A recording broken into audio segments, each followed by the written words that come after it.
আসসালামু আলাইকুম। আমার পোকার ডিশ থেকে আমি প্যারেন্টস পোকা কিছু সংগ্রহ করলাম। প্যারেন্টস পোকা, এই যে প্যারেন্টস পোকা, এগুলো এগুলো আমি এখন আমার বালতিতে গিয়ে রেখে দিব। এগুলো পোকা কত বড় বড় পোকা, এরা যথেষ্ট পরিমাণে খাদ্য পেয়েছে বিধায় এদের শরীর স্বাস্থ্য, পোকাটা মোটা অনেক বড় হয়েছে। এই যে পোকা একটা দেখেন কত বড় পোকা, আঙুলের মাথা দেখাই, হাতে নিয়ে দেখেন। এই পোকা, এই পোকাটাই মাছি হবে।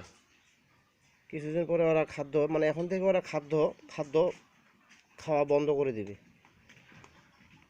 2-1 দিনের মধ্যে কাঠ হয়ে যাবে, শক্ত হয়ে যাবে একবারে। 2-3 দিনের পরে ওরা নড়াচড়া করবে না, যেখানে থাকবে সেখানেই থেকে যাবে।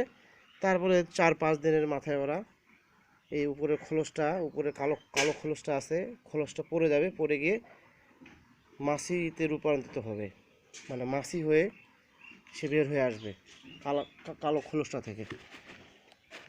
হ্যাঁ, অসংখ্য এখানে প্যারেন্টস আছে। এই প্যারেন্টসটা আমি প্যারেন্টস হাউসে আমি দিয়ে দেবো। প্যারেন্টস হাউস আমার এখানেই আছে ভিতরে। প্যারেন্টস হাউসে আমি দিয়ে দেবো, ডিশের মধ্যে রেখে দেবো। ডিশ থেকে এরা পরবর্তীতে মাছি হয়ে যাবে। মাছি হওয়ার পরে পরবর্তীতে এরা মাছি থেকে ওরা ডিম দিবে। এই যে আমি ঢুকাচ্ছি, চেন খুললাম,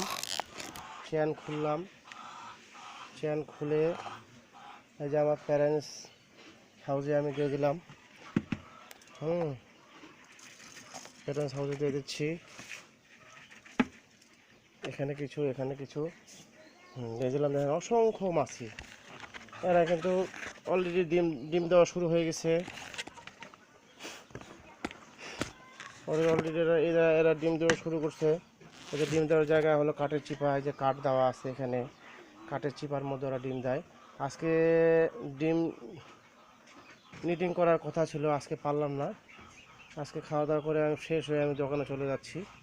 হয়তো রাতে আসে এই কাজটা আমি করতে পারি। হ্যাঁ, রাতে আসে হয়তো করবো, যদি আল্লাহ করায়। তো যাক, আমার বাবার সাথে আপনাদেরকে একটু পরিচয় করে দিই। আমার বাবার মাধ্যমে আমি খামারে এসেছি।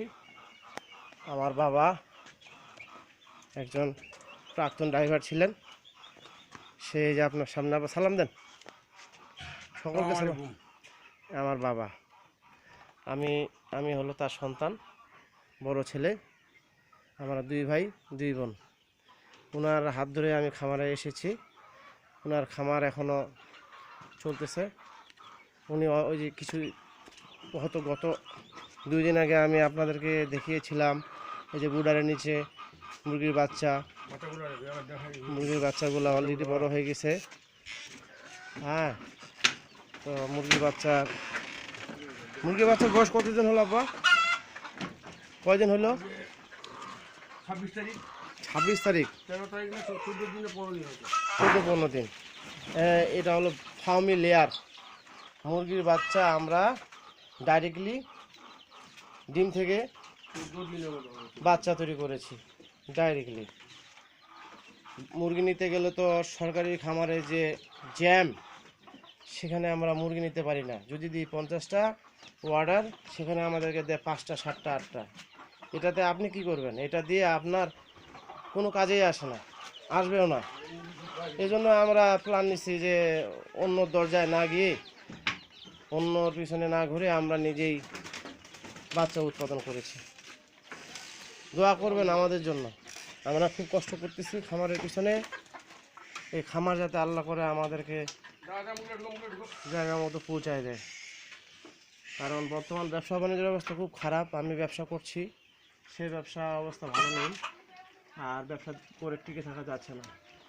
এই জন্য মানে একটা ব্যবস্থা নিয়েছি বাসায় খামার করার জন্য, যাতে খামার দিক সংসারে কিছুটা আর কি খরচ যাতে চলে আসে। সংসার তো সবারই আছে ভাই, দোয়া করবেন। যাক, ভালো থাকবেন। এখানে এখানে কিছু মুরগি আছে, এখানে মুরগি আরও কিছু তুলবো। হালকা হালকা মুরগি দিছি, মুরগি পাইনি বিধায় মুরগির সংখ্যা কম। এখন আমরা নিজেই মুরগি আমরা বাসায় তৈরি করবো, ডিম থেকে বাচ্চা। গেটটা লাগা দেন, গেটটা লাগা দেন। ডিম থেকে বাচ্চা ডাইরেক্টলি। তো দোয়া করবেন, ভালো থাকবেন। আসসালামু আলাইকুম।